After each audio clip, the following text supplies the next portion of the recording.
إن الحمد لله نحمده ونستعينه ونستغفره ونؤمن به ونتوكل عليه ونعوذ بالله من شرور أنفسنا ومن سيئات أعمالنا من يهده الله فلا مضل له ومن يضلله فلا هادي له وأشهد أن لا إله إلا الله وحده لا شريك له وأشهد أن محمدا عبده ورسوله أما بعد فإن خير الحديث كتاب الله وخير الهدي هدي محمد صلى الله عليه وسلم وشر الأمور محدثاتها وكل محدثة بدعة وكل بدعة ضلالة وكل ضلالة في النار فقد قال الله تبارك وتعالى في قرآن المجيد أعوذ بالله من الشيطان الرجيم بسم الله الرحمن الرحيم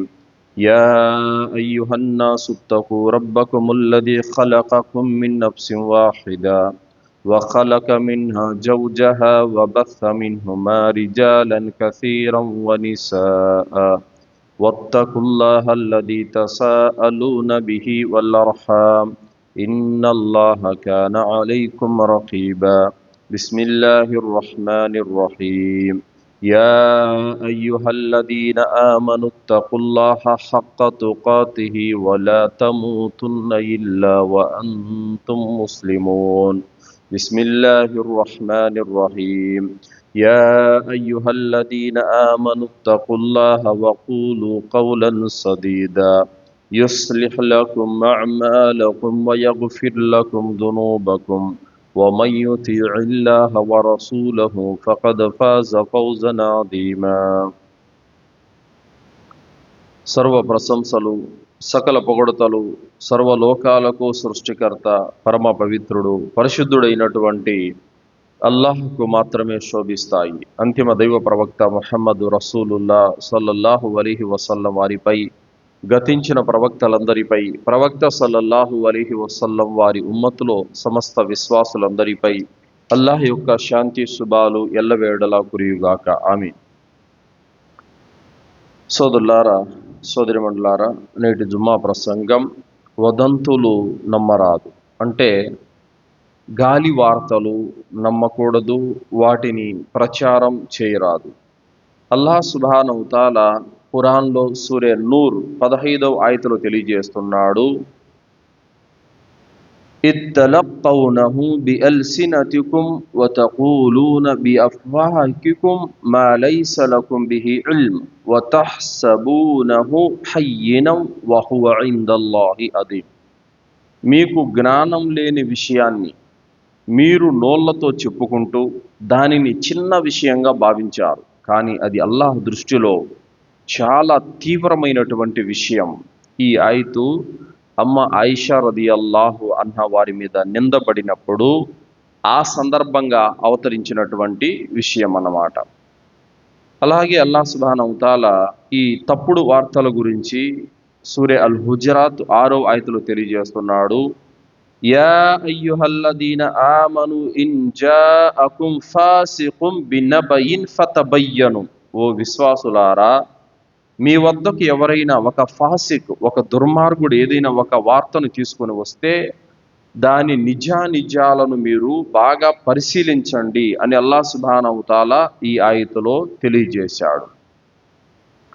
అలాగే ప్రవక్త ముహమ్మద్ సల్లల్లాహు అలైహి వసల్లం వారు చెప్పారు, అతను అబద్ధికుడు అనడానికి నిదర్శనం ఏమిటంటే, విన్న ప్రతి విషయాన్ని పరిశీలన లేకుండా దాన్ని ఇతరులకు చేరవేయడంతో అతను పచ్చి అబద్ధాల కోరు అని చెప్పవచ్చు అని అన్నారు.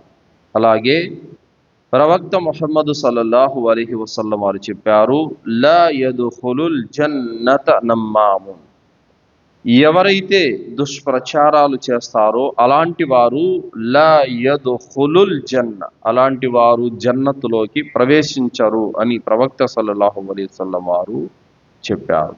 అలాగే ఉమర్ ఇబ్నుల్ ఖత్తాబ్ రదియల్లాహు అన్హు వారు అంటున్నారు, ప్రజలు ఇలా అంటున్నారు, అలా అంటున్నారు అని నామమాత్రంగా చెప్పేవాడిది చెడ్డ ఆధారము అని చెప్పారు. అంటే ప్రజలు ఇలా అనుకుంటున్నారు, అలా అనుకుంటున్నారు అని చెప్పేవారు అతి చెడ్డ ఆధారాన్ని తీసుకొని వచ్చారు. అంటే వాళ్ళ దగ్గర ఆధారం ఏమీ లేదు, సూచనప్రాయంగా అంటున్నారు అంతే అన్న విషయాన్ని ఉమర్ రదియల్లాహు అన్హు వారు తెలియజేశారు. సోదరులారా, ఈ యొక్క అపవాదం, నిందలు అనేవి ఈనాటి కాలంది కాదు. ప్రతి ప్రవక్త వీటిని ఎదుర్కొన్నారు. ప్రతి ప్రవక్త కాలంలో విశ్వాసులు ఎదుర్కొన్నారు. ప్రవక్తల కుటుంబీకులు కూడా వీటిని ఎదుర్కొన్నారు. ప్రవక్త సులైమాన్ అలైహిస్సలాం వారు ఒక కాఫిర్ అని, ఆయన అవిశ్వాసి అని నింద వేశారు. ప్రచారం కూడా చేశారు, అతి భయంకరమైన ప్రచారం చేశారు. ఏమని? సులైమాన్కు ఇంత రాజ్యం ఎక్కడి నుంచి వచ్చింది? ఈ సింహాసనము, ఇంత వైభవము, ఇంత డబ్బులు, ఇంత అంగరంగ వైభవమైనటువంటి కోటలు, ఇదంతా ఎక్కడి నుంచి వచ్చింది? ఇతను మాంత్రిక బలంతో, మంత్రశక్తుల ద్వారా దీన్ని అంతా సంపాదించాడు అని చెప్పేసి దుష్ప్రచారం చేశారు. సులైమాన్ అలైహిస్సలాం వారు మరణించిన తరువాత ఆయన సింహాసనం కింద కొన్ని తప్పుడు పత్రాలు రాసి శైతానులు ఏం చేశారంటే దాచిపెట్టారు. ప్రజలందరూ చూస్తూ ఉండగా ఆ యొక్క విషయాలను బయటికి తీసి, చూశారా, సులైమాన్ అలైహిస్సలాం వారు వీటి ఆధారంగా ఈ రాజ్యాన్ని అంతా ఏలాడు అన్నటువంటి ఒక పెద్ద అపవాదును దుష్ప్రచారం చేశారు. మరి దీనికి సంబంధించినటువంటి అల్లాహ్ ఏం తెలియజేశాడు? వమా కఫర సులైమాన్, సులైమాన్ ఎన్నడూ కూడా అవిశ్వాసానికి ఒడిగట్టలేదు. వలాకిన్న షయాతీన్, ఈ యొక్క పోకడ శైతానులు చేసిన పనే, శైతానులది అని చెప్పేసి అల్లాహ్ సుబ్హానహు తఆలా ప్రవక్త సులైమాన్ అలైహిస్సలాం వారిని సత్యసంధుడిగా నిరూపించటం అనేది జరిగింది. కావున ఇలా తీసుకుంటే గనక ఎందరో ప్రవక్తల మీద అతి భయంకరమైనటువంటి నిందలు వేశారు. ప్రవక్త ముహమ్మద్ సల్లల్లాహు అలైహి వసల్లం వారిని మాంత్రికుడు అన్నారు, కవి అన్నారు, భార్య భర్తలను విడదీసేవాడన్నారు, ఇంకా అరబ్బేతరుల వద్దకెళ్ళి నేర్చుకొని వస్తున్నాడన్నారు. రకరకాల నిందలు వేశారు. ఆయన బాధపడుతూ ఉంటే అల్లాహ్ తాలా ఏమన్నాడంటే, ఓ ప్రవక్త ఓర్పు వహించు, దావూదును గుర్తు తెచ్చుకో అన్నాడు. దావూదుని ఎందుకు గుర్తు తెచ్చుకోవాలంట? దావూదుని ఎందుకు గుర్తు తెచ్చుకోవాలంటే, ప్రవక్త దావూద్ అలైహిస్సలాం మీద పూర్వ గ్రంథాలలో కొన్ని తప్పుడు రాతలు రాశారు. ఏమని? ఆయన సైన్యంలో ఒక వ్యక్తి ఉండేవారు, అతని భార్య చాలా అందంగా ఉండేది. ప్రవక్త దావూద్ అలైహిస్సలాం వారు అతన్ని కావాలని యుద్ధంలో చంపించి ఆమెను దక్కించుకోవటానికి ప్లాన్ వేశారని ఇతర గ్రంథాలలో దాని గురించి తప్పుడు రాతలు ఉన్నాయి. కానీ అల్లాహ్ సుబ్హానహు తఆలా దావూద్ అలైహిస్సలాం ఒక సత్యసంధుడని, దైవభీతిపరుడని నిగ్గు తేల్చాడు అల్లాహ్ సుబ్హానహు తఆలా. అందుకే ఓ ప్రవక్త ముహమ్మద్, నువ్వు ఓర్పు వహించు, దావూదును జ్ఞాపకం చేసుకో అన్నారు అల్లాహ్ సుబ్హానహు తఆలా. సో కావున ఇక్కడ చాలా మంది ప్రవక్తలు కూడా ఈ అపనిందలు మోసుకున్నారు.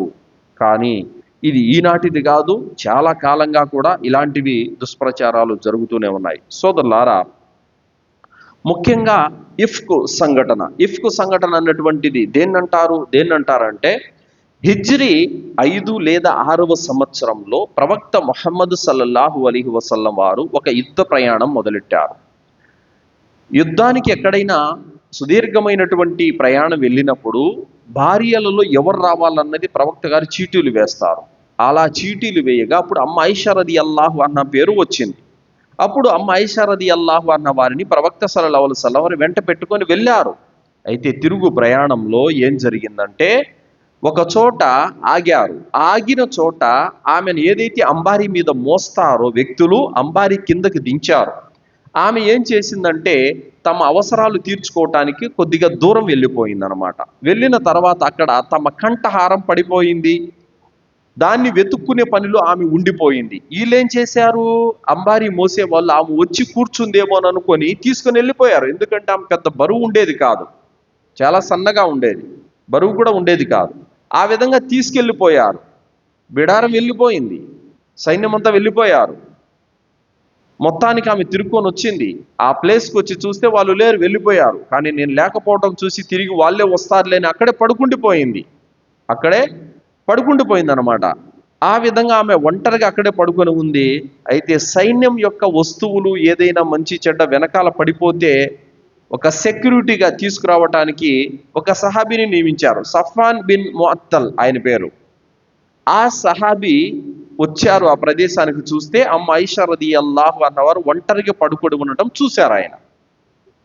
ఇన్నా లిల్లాహి వ ఇన్నా ఇలైహి రాజిఊన్, అమ్మ మీరేంటి ఇక్కడ అని చెప్పేసి అడగ్గా ఆమె విషయం అంతా చెప్పింది. అప్పుడు ఆయన ఏం చేశారు, సఫాన్ బిన్ మువత్తల్ ఏం చేశారంటే ఒంటెను కిందకు కూర్చోబెట్టి అమ్మ మీరు కూర్చోండి అని చెప్పి ఒంటె మీద కూర్చోబెట్టుకొని ఎక్కించుకొని వచ్చారు. ఆయన కింద నడుస్తున్నారు, ఆయన తాడు పట్టుకొని కింద నడుస్తున్నారు, ఆమె ఒంటిపైన కూర్చొని ఉంది.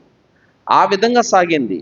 కానీ ఈ యొక్క సైన్యం దగ్గరికి చేరుకునేసరికి ఆ సైన్యంలో ఎవరైతే మునాఫికులు ఉన్నారో, ఎవరైతే అతి అనుమానాలకు పోయే వాళ్ళు ఉన్నారో వాళ్ళ హృదయాలలో ఒక చెడ్డ ఆలోచన కలిగిందనమాట. వీళ్ళిద్దరూ ఏదో తప్పు చేశారు, గతించిపోయినటువంటి రాత్రి వీళ్ళు ఒక చోట ఉన్నారు, వీళ్ళిద్దరూ ఏదో తప్పు చేశారు అన్నటువంటి అపవాదు లేపారన్నమాట. ఇందులో ప్రధానమైనటువంటి సూత్రధారి అబ్దుల్లా బిన్ ఉబై. ఈ విధంగా అమ్మ ఆయిషా రదియల్లాహు అన్హా వారి మీద చాలా భయంకరమైనటువంటి నిందపడింది. ఇందులో హస్సాన్ బిన్ సాబిత్ అనేటువంటి వ్యక్తి ఒకతను, మిస్తాహ్ అనేటువంటి ఒక వ్యక్తి, హమ్నా బిన్తే జహష్ అనేటువంటి ఒక వ్యక్తి, వీళ్ళు ముగ్గురు ముఖ్యంగా ఈ పాత్ర పోషించారు, ఆమె మీద నింద వేయటంలో పాత్ర పోషించారు. వీళ్లకు ఇంకా ముందున్నటువంటి వ్యక్తి అబ్దుల్లా బిన్ ఉబై. వీళ్ళందరూ కలిసి కూడా చాలా మంది లేనిపోని అనుమానాలకు వెళ్ళిపోయారు. అయితే ఈ విధంగా సాగింది. అమ్మ ఆయిషా రదియల్లాహు అన్హా వారికి ఇదంతా ఏమీ తెలియదు అన్నమాట. కానీ ప్రవక్త సల్లల్లాహు అలైహి వసల్లం వారు ఆమెతో పెద్దగా మాట్లాడటం లేదు, సంతోషంగా లేరు, బాధగా ఉన్నారు, దిగులుగా ఉన్నారు. ఇదంతా గమనించింది ఆమె. తర్వాత ఎవరైతే అమ్మ ఆయిషా రదియల్లాహు అన్హా వారి వద్ద సేవకురాలు ఉందో ఉమ్మే మిస్తాహ్, ఆమె ఒకరోజు మిస్తాహ్ను అల్లా నాశనం చేయుగాక అనింది.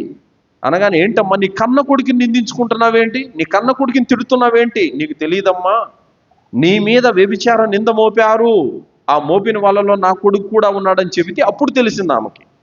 ఆ విధంగా తెలియటంతో ఆమె చాలా బాధపడిపోయింది. ప్రవక్త సల్లల్లాహు అలైహి వసల్లం వారు మౌనం వహించారు, మాట్లాడటం లేదు. అబూబకర్ రదియల్లాహు అన్హు వారు ఆయన భార్య కూడా మౌనం వహించారు, మాట్లాడటం లేదు. ఆ విధంగా ప్రవక్త సల్లల్లాహు అలైహి వసల్లం వారి యొక్క అనుమతి తీసుకొని తల్లిదండ్రులు ఇంటికి వెళ్ళిపోయింది ఆమె. అప్పుడు వీళ్ళందరిని కూడా అడిగింది, కానీ ఎవ్వరు కూడా నోరు విప్పడం లేదు, ఎవరు కూడా ఏమీ మాట్లాడటం లేదు. అప్పుడు ఆమె చెప్పిందనమాట, ఫసబరున్ జమీల్ వల్లాహుల్ ముస్తఆను అలా మా తసిఫూన్. యాకూబ్ అలైహిస్సలాం వారు ఏమన్నారు, నేను ఇప్పుడు ఉత్తమంగా సహనం వహిస్తాను, మీరు పలికే ఈ మాటల నుండి అల్లా నాకు రక్షకుడు అన్నటువంటి మాట ఆయన పలికారు. ఆ మాటే అమ్మ ఆయిషా రదియల్లాహు అన్హా వారు కూడా పలికారు అన్నమాట.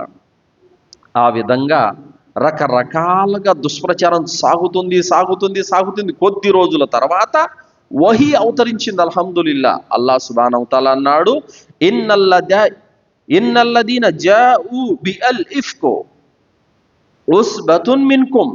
ఈ యొక్క అపవాదును, ఈ తప్పుడు వార్తను లేవనెత్తింది మీలోని ఒక వర్గమే అని అల్లాహ్ సుబ్హానహు వ తఆలా ఇది ఇఫ్కు, తప్పుడు వార్త అని చెప్పాడు అల్లాహ్ సుబ్హానహు వ తఆలా. ఇది ఒక తప్పుడు వార్త, నింద తప్ప మరేమీ కాదు అన్నటువంటి విషయాన్ని అల్లాహ్ సుబ్హానహు వ తఆలా తెలియజేశాడు. అయితే సోదరులారా, అల్లాహ్ సుబ్హానహు వ తఆలా ఏమంటున్నాడంటే ఈ ఆయతులో, ఈ పెద్ద అపనిందను తీసుకొని వచ్చింది మీలోని ఒక వర్గమే, దీనిని మీ పాలిట కీడుగా భావించకండి, పైగా ఇది మీ కొరకు మేలైనది. కాకపోతే ఈ వ్యవహారంలో వారిలోని ప్రతి ఒక్కరికి ఎవరెవరు సంపాదించిన దాన్ని బట్టి పాప ఫలం లభిస్తుంది. మరి వారిలోని చాలా పెద్ద పాత్రను పోషించినటువంటి వాడికి మాత్రం మహాశిక్ష పడుతుంది అని చెప్పారు. ఎవరికి? అబ్దుల్లా బిన్ ఉబైకి మాత్రం. అయితే అల్లాహ్ ఏమన్నాడు విశ్వాసుల గురించి, వకాలు హాదా ఇఫ్కు ముబీన్. ఈ విషయం మీరు వినగానే ఇది ఘోరమైన నింద తప్ప మరేమీ కాదు, ఇది పచ్చి అభాండం అని మీరు ఎందుకు అనలేదు అంటున్నాడు అల్లాహ్ సుబ్హానహు వ తఆలా. ఇది ఘోరమైన అభాండం, పచ్చి అబద్ధం అని మీరు ఎందుకు అనలేదు అని అల్లాహ్ సుబ్హానహు వ తఆలా అంటున్నాడు. ఎందుకు? వారిద్దరూ సఫాన్ బిన్ మువత్తల్, అమ్మ ఆయిషా రదియల్లాహు అన్హా వారి ఇద్దరు వస్తూ ఉంటే ఆ సైన్యంలో ఉన్నటువంటి వాళ్ళు ఆమె మీద నిందలు వేసిన వాళ్ళు ఒక వర్గము, రకరకాల మనసుల్లోని అనుమానాలకు పోయిన వాళ్ళు ఇంకొక వర్గము, ఏది మాట్లాడకుండా మౌనం వహించిన వారు ఇంకొక వర్గము. అల్హమ్దులిల్లా, ఆమె శీలవతం, ఆమె యొక్క పతివ్రత్యం గురించి, అమ్మ ఆయిషా రదియల్లాహు అన్హా సౌశీల్యం గురించి సాక్ష్యం ఇచ్చిన వాళ్ళు కూడా ఉన్నారు ఇందులో. అల్హమ్దులిల్లా. అంటే ఇన్ని రకాల వ్యక్తులు ఉన్నారన్నమాట. అయితే సోదరులారా, ఇక్కడ గమనించాల్సిన విషయం ఏంటంటే అల్లాహ్ ఏదైతే వకాలు హాదా ఇఫ్కు ముబీన్, ఇది పచ్చి అబాండం తప్ప మరేమి కాదు అని మీరు ఎందుకు అనలేదు అన్నటువంటి విషయం గురించి తఫ్సీర్లలో చాలా తఫ్సీర్లు వచ్చాయి. అందులో వచ్చేసి ప్రవక్త ముహమ్మద్ సల్లల్లాహు అలైహి వసల్లం వారు జైనబ్ బిన్తె జహష్ రదియల్లాహు అన్హా వారిని అడిగారు, జైనబ్ ఆయిషా గురించి నువ్వేమంటావు అని అన్నారు. అప్పుడు జైనబ్ బిన్తె జహష్ ఇచ్చినటువంటి సాక్ష్యం ఎలాంటిదంటే సోదరులారా, ఇది చరిత్రలోనే అద్భుతమైనటువంటి సాక్ష్యం. ఎందుకంటే వీళ్ళిద్దరు కూడా సౌతులు. ఈమె భార్య, ఆమె కూడా భార్యే. అయితే అమ్మ ఆయిషా రదియల్లాహు అన్న వారికి, జైనబ్ రదియల్లాహు అన్న వారికి ఇద్దరికి పోటీతత్వం ఉండేది. ఎప్పుడు కూడా ఏమంటే ఆంకపడేది కాదు, ఆమంటే ఏమకపడేది కాదు. ఆ విధమైనటువంటి పరిస్థితిలో కూడా ప్రవక్త సల్లల్లాహు అలైహి వసల్లం వారు జైనబ్ ఆయిషా గురించి నువ్వేమంటావు అని అన్నప్పుడు ఆమె చెప్పినటువంటి మాట ఏమిటంటే, అల్లాహ్ యొక్క ప్రవక్త, ఈ విషయంలో నా చెవిని, నా కంటిని నేను కాపాడుకుంటాను. అల్లాహ్ సాక్షిగా ఆమెలో నేను మంచి చెప్ప చెడు ఏనాడు చూడలేదు అన్నటువంటి విషయాన్ని సాక్ష్యం చెప్పింది. అల్హమ్దులిల్లా. అలాగే సోదరులారా, ప్రవక్త ముహమ్మద్ సల్లల్లాహు అలైహి వసల్లం వారు బాధపడిపోతున్నారు. అంటున్నారు, నా భార్య మీద పడినటువంటి నింద విషయంలో నాకు మీరు సహాయం చేయండి అని మస్జిద్లో ఎలాన్ చేశారు. ఒక సందర్భంలో ఆ ఎలాన్ చేసినటువంటి సందర్భంలో అలీ రదియల్లాహు అన్హు వారు ఇంకా కొంతమంది సహాబీలు అన్నారు, అల్లాహ్ యొక్క ప్రవక్త మీరు బాధపడకండి, ఆమె వద్ద ఎప్పుడు బానిసగా ఉండే బరీరా ఉంది కదా, ఆమెను అడగండి, ఆమె గురించి కరెక్ట్ సమాచారం ఆమె ఇస్తుంది అని చెప్పారు. అప్పుడు బరీరాని అడిగారు పిలిచి, బరీరా, ఆయిషా రదియల్లాహు అన్హా గురించి నువ్వేమంటావు అని అన్నారు. అప్పుడు నేను ఇన్ని సంవత్సరాల ఆమె సేవలో ఆమె దగ్గర నేను బానిసగా ఉన్నాను, ఏ రోజు కూడా నేను ఆమెలో మంచి తప్ప చెడు అనేది నా కంటితో నేను చూడలేదు, నా కంటితో చూడని దాన్ని నేను ఎలా చెప్పగలను, ఆమె మంచిదే అన్న సాక్ష్యం నేను ఇవ్వగలనని చెప్పింది ఆమె. అలాగే సోదరులారా, అబూ అయ్యూబ్ రదియల్లాహు అన్హు వారు, ఆయన భార్య అంటుంది, ఏవండి ఆయిషా రదియల్లాహు అన్హా వారి మీద ఈ విధమైనటువంటి ప్రచారం సాగుతోంది, మీరేమంటారు అని అన్నప్పుడు ఆయన అన్నారు, ఉమ్మే అయ్యూబ్, నువ్వైతే ఈ తప్పు చేస్తావా చెప్పు, నువ్వైతే ఈ తప్పు చేస్తావా చెప్పు, అస్తగ్ఫిరుల్లా, నేను ఎలా ఈ తప్పు చేయగలను అనింది ఆమె. అప్పుడు ఉమ్మే అయ్యూబ్, చూడు, ఆయిషా నీకంటే ఉత్తమురాలు, మరి ఆమె ఎలా ఈ తప్పు చేయగలదు చెప్పు, కావున ఇది పచ్చి నింద తప్ప మరేమి కాదు అని అబూ అయ్యూబ్ అన్సారీ రదియల్లాహు అన్హు వారు సాక్ష్యం పలికారు. అల్హమ్దులిల్లా. అలాగే ఇబ్నే ముబారక్, అబ్దుల్లా బిన్ ముబారక్ రహ్మతుల్లాహి గారు అంటున్నారు, విశ్వాసి అనేవాడు ఎలా ఉంటాడంటే, ఏదైనా తన సాటి ముస్లిం సోదరుని మీద తప్పు ఒక వార్త వచ్చిందంటే అతన్ని తప్పించడానికి ప్రయత్నం చేస్తాడు, ఆ తప్పు అతనిది కాదు అని నిరూపించడానికి ప్రయత్నం చేస్తాడు. కానీ మునాఫిక్ ఎలా ఉంటాడంటే, ఆ తప్పును అతను అదునుగా తీసుకుంటాడు, అతని తప్పులను వెతుకుతాడు అని అబ్దుల్లా బిన్ ముబారక్ రహ్మతుల్లాహి గారు తెలియజేశారు. కాబట్టి ఎవరైనా ఒక ముస్లిం సోదరుని మీద ఏదైనా ఒక వార్త వచ్చిందంటే దాని పరిపూర్ణమైన ఆధారాలు దొరికేంత వరకు మనము అతని విషయంలో మౌనం వహించాలి. లేదా అతను మంచివాడని చెప్పండి, తప్పులేదు, కానీ చెడ్డవాడని మాత్రం నోరు జారకండి. ఎందుకంటే ఇది అల్లాహ్ దగ్గర సాక్ష్యంగా రాయబడుతుంది. తీర్పు దినం రోజున దాని పర్యవసానం అతి భయంకరంగా ఉంటుంది. కాబట్టి ఒక వ్యక్తిని మనము చెడ్డవాడు అని చెప్పాలంటే ఎన్నో ఆధారాలు ఉండాలి. మంచివాడని చెప్పడానికి ఆధారాలు అవసరం లేదు. కావున సోదరులారా, ఒక వ్యక్తి మంచివాడని చెప్పడంలో మనకి ఎలాంటి నష్టం లేదు. చెడ్డవాడని చెప్పటంలో అతని గౌరవం దెబ్బతింటుంది, అతని పరువు ప్రతిష్టలు, మాన మర్యాదలు దెబ్బతింటాయి, సమాజంలో అతను తలెత్తుకోలేడు. ఈ విధంగా అతన్ని మానసికంగా హింసించినటువంటి వారు అవుతారు సోదరులారా. కానీ చూడండి, కొన్నిసార్లు మన కళ్ళతో చూసినవి కూడా వాస్తవాలు అయి ఉండవు సోదరులారా. ఎందుకు? ఇక్కడ ఏం జరిగింది? సఫాన్ బిన్ మువత్తల్, అమ్మ ఆయిషా రదియల్లాహు అన్హా ఇద్దరు ఒంటరిగా నడిచి వస్తున్నారా? ఇద్దరు వస్తున్నారు. కానీ చూసే వాళ్ళకి ఏమనిపిస్తుంది? సైన్యం అంతా ఇక్కడుంటే వాళ్ళిద్దరూ మాత్రం ఇలా ఒంటరిగా ఏం చేస్తున్నారు? ఇది ఏమిటంటే, సగం తెలిసి తెలియనటువంటి విషయాల జోలికి వెళ్ళిపోతే ఇలాంటి అనర్థాలే జరుగుతాయి. కాబట్టి దాని వెనకల పరిశీలన చేయాలి. అసలు ఏం జరిగింది? ఆమె ఎందుకు వెనక ఉండిపోయింది? ఎందుకు ఒంటరిగా రావాల్సి వచ్చింది? అసలు ఏం జరిగింది అనే విషయాలు తెలుసుకోకుండానే వారి మీద నింద కల్పించిన వారికి అల్లా ఏమన్నాడు? అతి ఘోరమైనటువంటి మహాశిక్ష ఉందని హెచ్చరించాడు అల్లాహ్ సుబ్హానహు తఆలా. అలాగే అబ్దుల్ అజీజ్ రాజు భార్య జులైకా ప్రవక్త యూసుఫ్ అలైహిస్సలాం వారిని తరుముతూ తలుపు దగ్గరకు వచ్చేసరికి అబ్దుల్ అజీజ్ చూశాడు. ఎప్పుడైతే తన భర్త చూశాడో ప్లేట్ ఫిరాయించింది. ఏమని? యూసుఫే నన్ను బలవంతం చేశాడని నింద వేసింది. ఘోరమైనటువంటి అపనింద వేసింది అతని మీద. మరి ఆ నింద ఆయన తుడుపుకోవడానికి 6 సంవత్సరాలు జైలు పాలవ్వాల్సి వచ్చింది. 6 సంవత్సరాలు. కానీ అబ్దుల్ అజీజ్ మాత్రం నమ్మలేదు ఆ విషయాన్ని. ఇదంతా మీ ఆడవాళ్ళ పన్నాగం అన్నాడు ఆయన. కావున సోదరులారా, చూసేటటువంటి వాళ్ళు ఆయన ముందు వస్తున్నారు, ఆ వెనక వస్తుంది, తరుముతూ ఉన్నారు. ఈ విధంగా వారు ఏదో తప్పు చేశారు అని డిసైడ్ అయిపోతారు.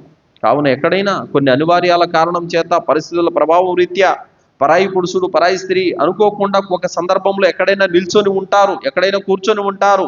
మనం వెంటనే చూసి టక్కన తీర్పులు చెప్పేయకూడదు. అసలు ఏం జరిగింది, అసలు ఏంటి దీని వెనకల ఉన్న అంతర్యం అన్నటువంటి విషయాన్ని ఒక విశ్వాసి పరిశీలన చేయాల్సినటువంటి అవసరము ఎంతైనా ఉంది సోదరులారా. అల్లాహ్ సుబ్హానహు తఆలా ఖురాన్ గ్రంథంలో మూసా అలైహిస్సలాం గురించి తెలియజేస్తున్నారు. యా అయ్యుహల్లదీన ఆమను లా తకూను కల్లదీన అఇదౌ మూసా ఫబర్రఅహుల్లాహు మిమ్మా ఖాలు వకాన ఇందల్లాహి వజీహా. ఓ విశ్వసించిన ప్రజలారా, మీరు మూసాను కష్టపెట్టిన మాదిరిగా తయారవ్వకండి. మరి వారు అన్న మాట నుంచి అల్లా మూసాను మచ్చలేని వానిగా నిగ్గు తేల్చాడు. అతను అల్లాహ్ దృష్టిలో అత్యంత గౌరవనీయుడు. అంటే మూసా అలైహిస్సలాం అని మచ్చలేని వాడిగా తేల్చాడు. మూసాను చాలా బాధ పెట్టారు బనీ ఇశ్రాయేల్ ప్రజలు. ఏం జరిగిందనంటే, మూసా అలైహిస్సలాం వారు చాలా సిగ్గు బిడియం కలిగినటువంటి వ్యక్తి ఆయన.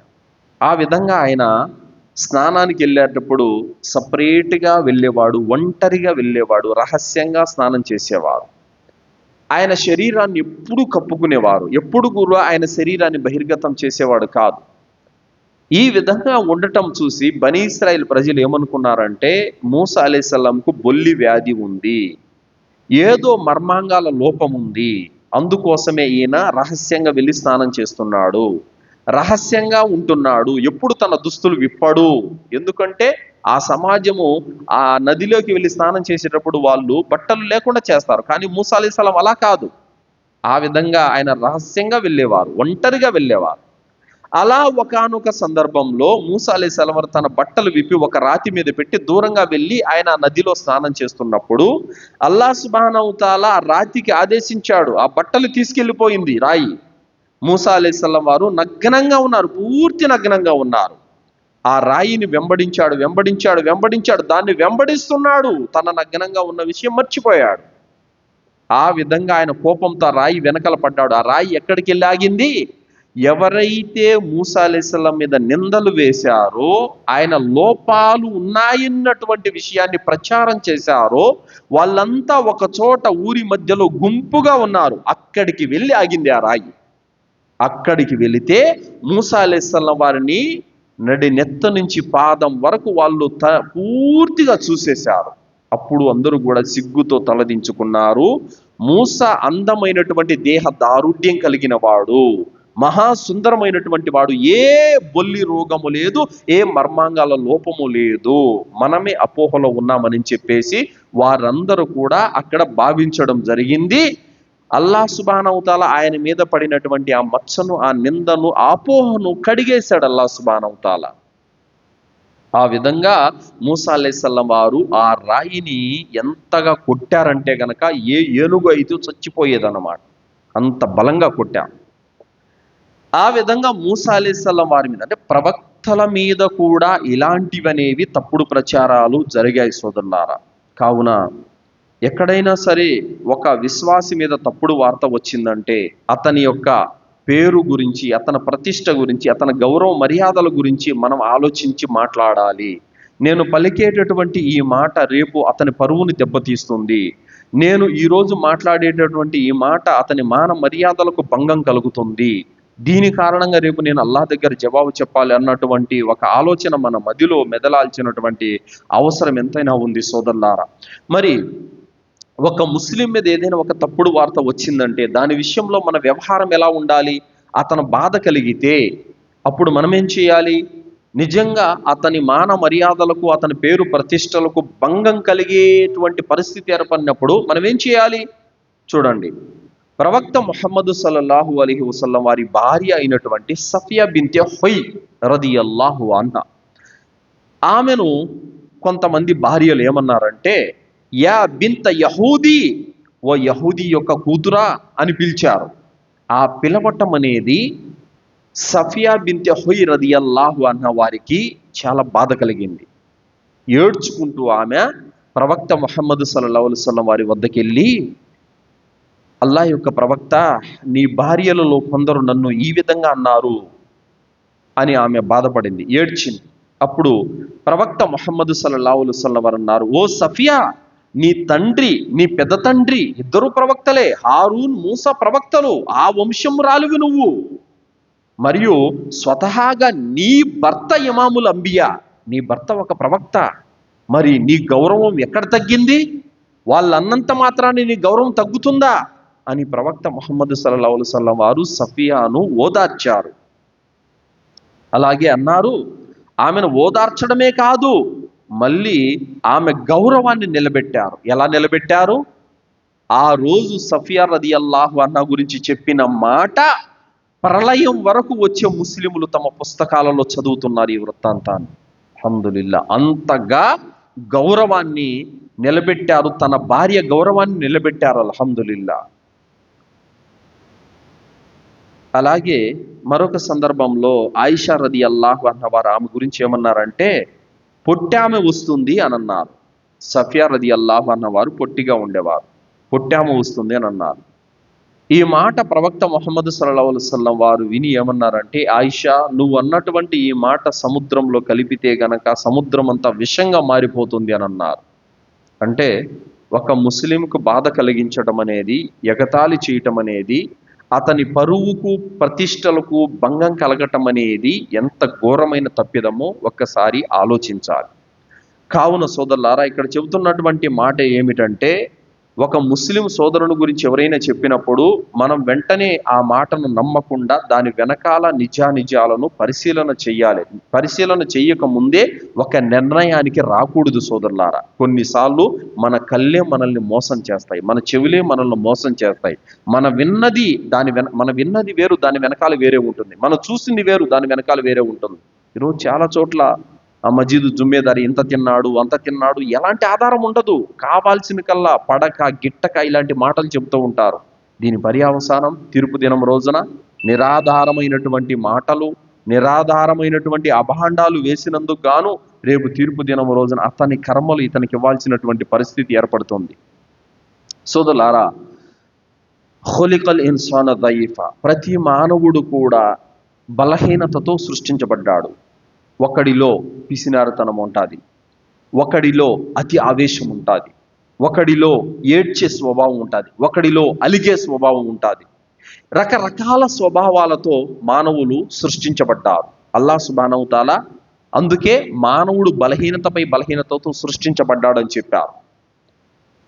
లోపాలు నాలో ఉంటాయి, ఎదుటోడు మాత్రం పరిపూర్ణంగా ఉండాలని కోరుకుంటే అది ఎన్నటికీ అవదు సోదరులారా. అయితే ఇక్కడ కొంతమంది అనేవారు, ఉమర్ రదియల్లాహు అన్హు వారు అతి ఆవేశపరుడు అండి, అలాంటి ఆవేశపరునికి మీరు ఖలీఫా పదవిని ఇస్తున్నారని అబూబకర్ రదియల్లాహు అన్హు వారిని కొంతమంది విమర్శించారు.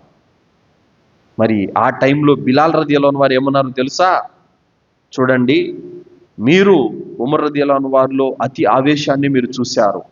ఒక్క ఖురాన్ ఆయతు పఠించండి, చిన్న పిల్లాళ్ళ ఏడుస్తాడు ఆయన, అంత మృదు స్వభావం కూడా ఆయనలో ఉందని చెప్పారు. ఒక ముస్లింలో మనం ఒకవైపు తప్పులే చూడకూడదు, అతనిలో మేలు మంచి అనేది కూడా ఖచ్చితంగా ఉంటుంది. కానీ బిలాల్ రదియల్లాహు అన్హు వారిలాగా మనము మంచి కోణంలోనే మనము చూడాలి. చెడ్డ కోణంలో చూసుకుంటూ పోతే గనక తప్పులు తప్ప ఏమీ కనపడవు. కావున సోదరులారా, ప్రతి ఒక్కరిలోనూ మంచి అనేది, మేలు అనేది ఉంటుంది. దాన్ని మనం వ్యాపింపజేయము, దాన్ని మనం ఎవరికి చెప్పము. అతను చేసే మంచి కానీ, అతను చేస్తున్న మేలు కానీ సత్కార్యాలు కానీ ఇది ఎవరికి చెప్పము, కేవలం చెడు మాత్రమే వ్యాపింపజేస్తాము. ఇది రేపు అల్లాహ్ దృష్టిలో చాలా భయానకంగా దాని యొక్క పర్యవసానము ఉంటుంది సోదరులారా. అలాగే ప్రవక్త ముహమ్మద్ సల్లల్లాహు అలైహి వసల్లం వారు అన్నారు, దరిద్రుడంటే మీకు ఎవరో తెలుసా? దరిద్రుడంటే ఎవరో తెలుసా? సహచరులు అన్నారు, దినార్లు కానీ దిర్హంలు కానీ లేనివాడు అన్నారు. కాదు, అతను తీర్పు దినం రోజున నమాజులు తీసుకొని వస్తాడు, రోజాలు తీసుకొని వస్తాడు, సదకాలు తీసుకొని వస్తాడు, హజ్ ఉమ్రాలు తీసుకొని వస్తాడు, కానీ అతను ఇతరులను దూషించి ఉంటాడు, ఇతరులను బాధ పెట్టి ఉంటాడు. ఆ కారణం చేత తీర్పు దినం రోజున అతని పుణ్యాలన్నీ కూడా బాధితులకు పంచివేయటం జరుగుతుంది అన్నారు.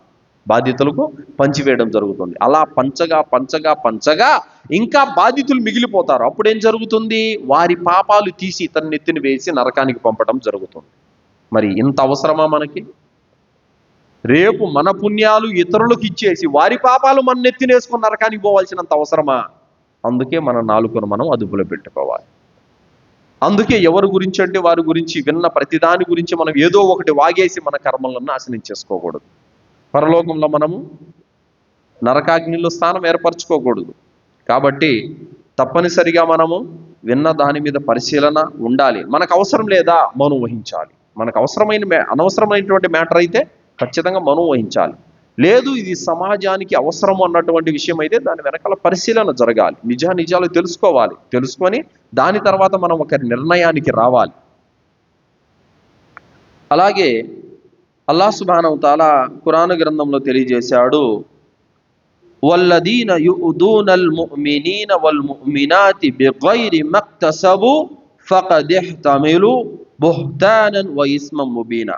తప్పు చేయని విశ్వాసులైన పురుషులను, తప్పు చేయని విశ్వాసులైన స్త్రీలను వేధించే వాళ్ళు, అభాండాలను వేసేవాళ్ళు స్పష్టమైన పాప భారాన్ని మోసిన వారవుతారు. అంటే ఏ అన్యం పుణ్యం తెలియని విశ్వాసులైన స్త్రీల మీద, పురుషుల మీద అభాండాలు వేసేటటువంటి వాళ్ళు పాప భారాన్ని మోసుకుంటారని అల్లాహ్ సుబ్హానహు తఆలా ఖురాన్ గ్రంథంలో తెలియజేశాడు. కావున ఎవరైతే అమ్మ ఆయిషా రదియల్లాహు అన్హా వారి మీద నిందలు వేశారో, ఎవరైతే ప్రవక్త ఈసా అలైహిస్సలాం తల్లి అయినటువంటి మరియం అలైహిస్సలాం మీద నిందలు వేశారో, ఆమె తప్పు చేసి బిడ్డను కన్నదని, ఈ విధంగా యూసుఫ్ అలైహిస్సలాం వారి మీద నిందలు వేశారో, ఇలాంటి వారందరూ కూడా రేపు తీర్పు దినం రోజున అతి భయంకరమైనటువంటి శిక్షను మోసుకునేటువంటి పరిస్థితి ఉంటుంది. కావున మనకు నిజం తెలియకుండానే, వాస్తవం తెలియకుండానే, దాని ఆధారం మన వద్ద లేకుండానే, దాని ప్రూఫ్ మన వద్ద లేకుండానే ఏదో ఒకటి మాట్లాడేస్తే అవునులే వాడు అలాంటోడే అయ్యుంటాదిలే, నిజమే అయ్యుంటాదిలే అని ఈ విధంగా అనుమానాస్పదంగా మనము ఎవరి మీద అయినా సరే తప్పుడు ఆరోపణలు చేసినట్లయితే గనక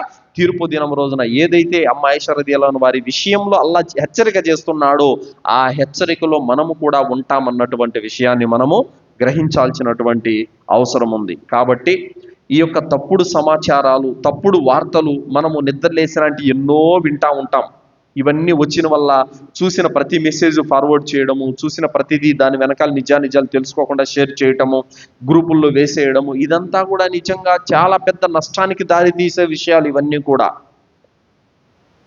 ఇప్పుడైతే గనక సోషల్ మీడియాలో తప్పుడు వార్తలు కోకొల్లలు, నిజాలు ఏ 10, 12 ఉంటాయి, అబద్ధాలు దుష్ప్రచారాలు 90 ఉంటాయి. అలాంటి విషయాల్లో మనం ఖచ్చితంగా జాగ్రత్త వహించాలి.